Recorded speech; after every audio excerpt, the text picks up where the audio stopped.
Hello ಸ್ನೇಹಿತರೆ, welcome to our YouTube channel ಮಾಹಿತಿ ಕೇಂದ್ರ. ಬಿಗ್ ಬಾಸ್ ಕನ್ನಡದ ಮಾಜಿ ಸ್ಪರ್ಧಿ ಮತ್ತು ಕಿರುತೆರೆ ನಟ ರಂಜಿತ್ ವಿರುದ್ಧ ಇದೀಗ ಜೀವ ಬೆದರಿಕೆ ಆರೋಪದಡಿ ಪೊಲೀಸ್ ಠಾಣೆಯಲ್ಲಿ ದೂರು ದಾಖಲಾಗಿದೆ. ರಂಜಿತ್ ಅವರ ಭಾವ ಜಗದೀಶ್ ಅವರೇ ಈ ದೂರನ್ನು ನೀಡಿದ್ದಾರೆ. ಹಾಗಿದ್ರೆ ಇದಕ್ಕೆ ಕಾರಣ ಏನು ಅಂತ ತಿಳಿಯಲು ವಿಡಿಯೋವನ್ನ ಪೂರ್ತಿಯಾಗಿ ನೋಡಿ.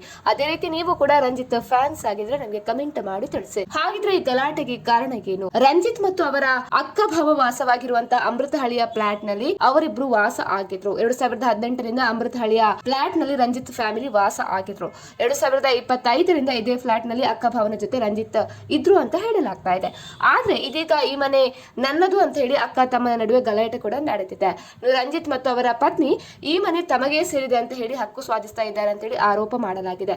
ಈ ವಿಷಯಕ್ಕೆ ಸಂಬಂಧಿಸಿದಂತೆ ಇಬ್ಬರ ನಡುವೆ ಗಲಾಟೆ ಕೂಡ ನಡೆದಿದ್ದು, ರಂಜಿತ್ ಮತ್ತು ಅವರ ಪತ್ನಿ ಜೀವ ಬೆದರಿಕೆ ಹಾಕಿದ್ದಾರೆ ಅಂತ ಹೇಳಿ ಜಗದೀಶ್ ದೂರಿನಲ್ಲಿ ತಿಳಿಸಿದ್ದಾರೆ. ಇನ್ನು ದೂರಿಗೆ ಸಾಕ್ಷ್ಯವಾಗಿ ಮನೆಯಲ್ಲಿ ಒಬ್ಬರಿಗೊಬ್ಬರು ಬೈದಾಡಿಕೊಳ್ಳುವಂತಹ ವಿಡಿಯೋ ಕೂಡ ವೈರಲ್ ಆಗ್ತಾ ಇದೆ. ಈ ಕುರಿತು ಸಾಕ್ಷಿಯಾಗಿ ಗಲಾಟೆಯ ವಿಡಿಯೋ ತುಣುಕನ್ನು ಕೂಡ ಜಗದೀಶ್ ಅವರು ಪೊಲೀಸರಿಗೆ ನೀಡಿದ್ದಾರೆ. ದೂರು ಸ್ವೀಕರಿಸಿದ ಪೊಲೀಸರು ಎನ್ಸಿಆರ್ ದಾಖಲಿಸಿ ರಂಜಿತ್ ಅವರನ್ನ ಠಾಣೆಗೆ ಕರೆಸಿ ವಿಚಾರಣೆ ಕೂಡ ನಡೆಸಿದ್ದಾರೆ.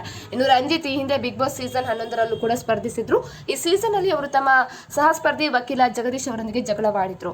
ಆ ಘಟನೆ ನಂತರ ರಂಜಿತ್ ಅವರನ್ನ ಬಿಗ್ ಬಾಸ್ ಮನೆಯಿಂದ ಹೊರಹಾಕಲಾಗಿತ್ತು. ಈಗ ಮತ್ತೆ ಇದೇ ರೀತಿ ಗಲಾಟೆ ಪ್ರಕರಣದಲ್ಲಿ ರಂಜಿತ್ ಅವರ ಹೆಸರು ಕೂಡ ಕೇಳಿ ಬಂದಿದೆ. ಸ್ನೇಹಿತರೆ, ಈ ಮಾಹಿತಿ ಇಷ್ಟ ಆದಲ್ಲಿ ವಿಡಿಯೋಗೊಂದು ಲೈಕ್ ಅನ್ನು ಕೊಡಿ. ಅದೇ ರೀತಿ ಮತ್ತಷ್ಟು ಅಪ್ಡೇಟ್ಗಾಗಿ ನಮ್ಮ ಚಾನೆಲ್ ಅನ್ನು ಸಬ್ಸ್ಕ್ರೈಬ್ ಮಾಡ್ಕೊಳ್ಳಿ.